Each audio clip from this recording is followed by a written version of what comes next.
Cada persona en tu empresa debería de rellenar lo que llamamos un End of Day Report, un reporte al final del día. Este es el método más sencillo y efectivo que hemos encontrado para escalar de 3 a más de 90 empleados en menos de un año. Vamos a entender cómo funciona este reporte, cómo sacarle el máximo partido y cómo nos va a dar también extra de visibilidad, de rendimiento, de motivación para nuestros empleados y por lo tanto mucha más facturación. La mayoría de empresas o bien no tienen un buen tracking y dejan a la persona ir por libre completamente esperando que hagan su trabajo porque sí, o caen en el grupo completamente opuesto, en el que hacen micromanaging, exigen mucha información, están todo el rato de reuniones y realmente no quieres caer en ninguna de estas dos, porque ambas te perjudican y ambas perjudican también a tu empresa. Ni dejar a la persona que vaya completamente por libre y esperar que sepa exactamente qué es lo que tú quieres, que normalmente suceden estos problemas de comunicación, alguien no sabe realmente qué es lo que tú quieres o tú no lo has podido explicar bien, y en cambio es tu culpa, ni estar por otra parte con ese micromanaging, porque eso puede generar mucha frustración y desmotivación. Las personas en tu equipo sin la guía adecuada al final van a acabar haciendo tareas que no son lo más prioritarias posibles y esto realmente no es culpa suya, es culpa del sistema o en este caso, como hemos hablado antes, también tuya. Al final lo que está claro es que si no hay un método que proporcione esa visibilidad, las actividades críticas pueden quedarse fuera del radar. En definitiva, el End of Day Report, este reporte al final del día, se resume en una herramienta que permite al miembro del equipo registrar lo que ha hecho en su día a día, cuáles fueron sus avances y qué bloqueos se han encontrado que podamos nosotros ayudar a solventar. En su forma más básica, el End of Day se compone de 3 aspectos diferentes, aunque variará un poco según la posición. El primer punto son las tareas. Tenemos tareas completadas y también las tareas no negociables. Las tareas completadas nos informan de cómo avanza esa división y también la eficacia del miembro del equipo. Y por otro lado, tenemos las tareas no negociables realizadas. Estas nos sirven para poder aportar tranquilidad al miembro del equipo y poder identificarle cuáles son las tareas que nosotros consideramos innegociables, deben de cumplirse día tras día. Al ponérselo en su reporte, vamos a conseguir que preste atención a todo eso y que al final del día pueda verificar si ha hecho todo lo que nosotros estamos pidiendo de este miembro del equipo. Esto es muy importante porque uno de los grandes problemas que tienen las empresas es esa falta de comunicación, en el que la persona no sabe lo que yo quiero de ella y yo como manager creo que sí lo sabe. Y entonces espero que la persona lo esté haciendo, pero no sabemos al 100% si la persona lo está haciendo. Es por ello que el facilitarle con esta herramienta esa rutina de si ha cumplido estas tareas no negociables va a marcar un antes y un después en tu negocio. Número 2, los datos, la recolecta de datos. En primer lugar, para que la persona que rellene el reporte de final del día sea consciente de su desempeño. Esto va a alimentar mucho lo que es esa autoconsciencia, de qué es lo que he estado haciendo y comparar con el día de antes o el día de después en este caso. Por otro lado, tenemos la recolección manual de ciertos datos que no pueden ser tomados de otra forma, no pueden ser automatizados. Alguien no puede saber cuántas llamadas exactamente ha hecho o de qué tipo o tener en cuenta ciertas excepciones. Entonces, el poder recolectar estos datos de forma manual nos va a permitir luego representarlos y poder identificar patrones y por lo tanto también tomar decisiones respecto a ellos. Número 3, retos o bloqueo. Nos van a comunicar en este reporte si han tenido algo que les ha bloqueado su actividad.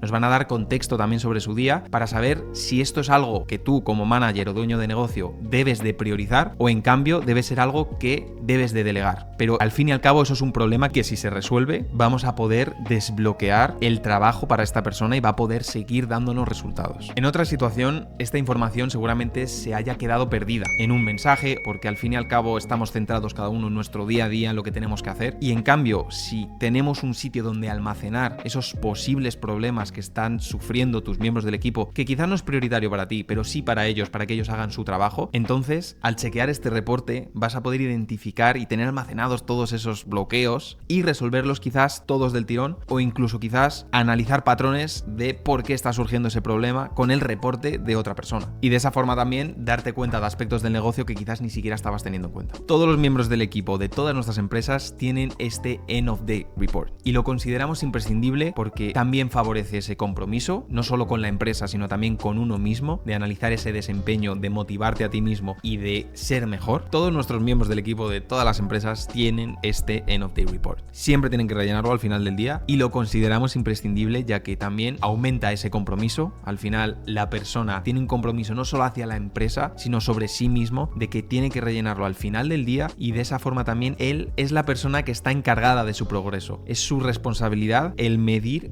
con datos qué es lo que ha hecho en el día para ver si puede mejorarlo el día siguiente. Y esto va ligado con la motivación, de hecho con la gamificación. Por ejemplo, nosotros en nuestro equipo de ventas todos los días al finalizar el día mandamos unas gráficas, un dashboard de quién ha sido el mejor vendedor del día, un ranking. Pues el primero ha sido esta persona, el segundo a este, los últimos 7 días quién ha sido el mejor, en el histórico quién ha sido el mejor, a ver si lo podemos superar o no. Y esto al final inicia muchas conversaciones, provoca ese team building, esa competitividad que queremos también en un equipo de ventas, por ejemplo. Y de esta forma lo que estamos también haciendo es premiando que la persona rellene ese end of day report, que es lo que también nos va a aportar muchos datos, entre ellos estos para hacer ese ranking, pero también nos está proporcionando muchos datos para ver analíticas de venta, qué es lo que sucede con las llamadas, qué es lo que sucede con los seguimientos, qué es lo que sucede con los depósitos. Podemos tener muchísima información que nos están proporcionando los miembros de nuestro equipo que de otra forma no estaríamos teniendo. Y lo último también que nos aporta es la visibilidad. Vamos a poder identificar rápidamente esos cuellos de botella, lo cual nos va a hacer ágiles, porque no vamos a tener que esperar a la siguiente reunión para ver cuál es el problema, para discutirlo, para ver la solución. Vamos a ver al final del día todos esos problemas, esos cuellos de botella, y vamos a poder como managers adelantarnos, priorizarlos según las necesidades del negocio y solventar lo necesario para movernos mucho más rápido que nuestra competencia. Si en mi empresa ahora mismo no tuviéramos End of the Days, lo primero que haría sería implementar uno para mí, con mis prioridades, con mis no negociables. De esa forma no me olvidaría, y esto es muy fácil de hacer en un Google Forms directamente, que es completamente gratuito. Me crearía todas esas preguntas y esto popularía a un Google Sheets o un Excel. De esa forma ya tendría todos los datos necesarios para analizar después mi performance, mi efectividad. Después de implementarlo para mí, lo implementaría el resto del equipo, pero antes de implementarlo hablaría con ellos, les diría que por qué esto es algo importante y también por qué esto les va a beneficiar más. Vamos a tener más visibilidad, vamos a poder ver en qué están atascados, vamos a poder ayudarles más, y esto nos ha sucedido muchísimas veces, de verdad. La persona no estaba trabajando en lo que debería de trabajar y eso al final daba lugar a conversaciones incómodas porque no había habido una buena comunicación. En cambio, con esto la comunicación es efectiva y también la corrección o el margen para corregir es mucho más rápido porque lo vemos al final de cada día. Por lo tanto, haría ese End of the Day Report, les enseñaría esos no negociables, va a ir en su beneficio y esto es lo que no te puedes olvidar y quiero que lo puedas rellenar cada día para que esto se cumpla. Les voy a enseñar en directo cómo rellenar este End of Day Report. Puede parecer una tontería, pero el hacerlo al menos una vez con ellos y explicarles qué significa qué de cada parte es muy importante para que estos datos que nosotros recolectemos no estén sesgados. Quizás para uno una cancelación de una llamada puede ser diferente que para otro que ha sido una cancelación pero la ha reagendado. Por lo tanto, hay que establecer un estándar también para que esos datos que luego vamos a utilizar y vamos a analizar no estén sesgados. Después establecería una hora a la que debe de rellenarse este reporte. De esa forma vamos a poder crear una rutina. Al principio es algo que ellos no han hecho en ningún momento, el rellenar este reporte, entonces de verdad alguien se va a olvidar. No pasa nada, se les recuerda, pero el fijar una hora va a hacer que todo el mundo se recuerde entre ellos que deben de subirlo. Este reporte también, algo que nosotros hacemos es que se autopopule en nuestra plataforma de comunicación. En nuestro caso es Slack. Es muy sencillo de hacer y de esa forma no solo nosotros vemos ese reporte, sino que también el resto de miembros del equipo. Entonces se van a recordar entre ellos, como he dicho antes, y no solo eso, sino que los demás van a poder ver qué es lo que han hecho el resto de su equipo, qué es lo que ha hecho el que más vende. Voy a replicarlo. Ha hecho más seguimientos, ha hecho más llamadas, ¿por qué? Y esto da lugar a mucho pensamiento y esto al final es lo más favorable para tu empresa. Y por último, y si esto no lo cumples, créeme que no va a servir de nada este vídeo, es que tienes que chequear todos los días ese End of Day Report, todos los días, y contestarles y darles las gracias por rellenarlo. ¿Por qué? Porque si tú no le prestas atención, o al menos ellos no saben si estás prestando atención a que lo están rellenando y a lo que están poniendo, no le van a dar importancia, saben que no lo ves, no lo van a priorizar, entonces no lo van a rellenar y vas a perder todas estas ventajas de las que hemos hablado. Entonces, al final de cada día, chequea estos reportes, puede ser por la mañana también, dale las gracias, escríbeles también sobre los datos de su reporte, si hace falta felicitar a alguien, si hace falta llamar la atención a alguien, si hace falta arreglar un obstáculo, un problema que está teniendo alguien, escríbelo, dale ese amor porque es un tiempo que también están dedicando a la empresa y esto de verdad que va a ser un antes y un después en la forma en la que lideras tu empresa.